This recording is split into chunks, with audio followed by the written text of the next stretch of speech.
Binigyang diin ni House Committee on Public Accounts Chairperson Representative Terry Ridon na bukas ang komite kung sakaling gustong dumulog ni Baguio City Mayor Benjamin Magalong para direktang mapangalanan ng mga umano'y kontratistang kongresista sa ilalim ng oath. Ang detalye, alamin natin sa report ni Earl Tobias. Inadapt na sa plenaryo ng Kamara ang House Bill No. 145 para sa pagbuo ng isang House Infra Committee na mag-iimbestiga sa mga alegasyon ng korupsyon sa mga palpak na flood control projects sa buong bansa.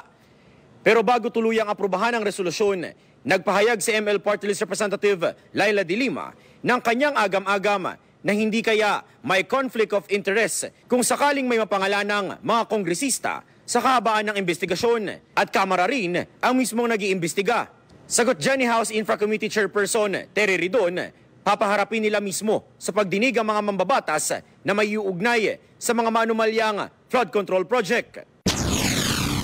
Hindi naman po lahat ng mga proyekto involves legislators like congressmen and senators.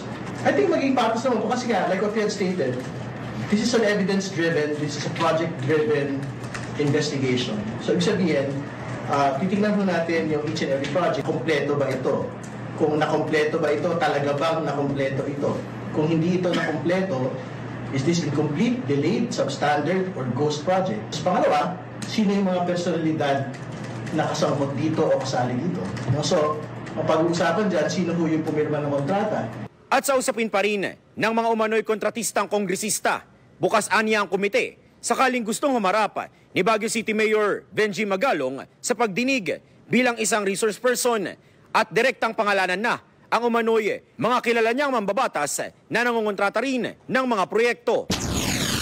We will invite him, but he will have to go to Congress, state the names under oath. No, kung sino man itong mga sinasabi niya kongresista na kontratista. Binibigyang importansya din ni Chairperson Ridon ang mga isiniwalat kahapon ni Senator Panfilo Lacson tungkol sa malawakang korupsyon pagdating sa mga substandard at ghost flood control projects. Natiyak din daw na bubusisiin ng House Infra Committee. Para sa totoong balita sa Bagong Pilipinas, Earl Tobias, Congress News.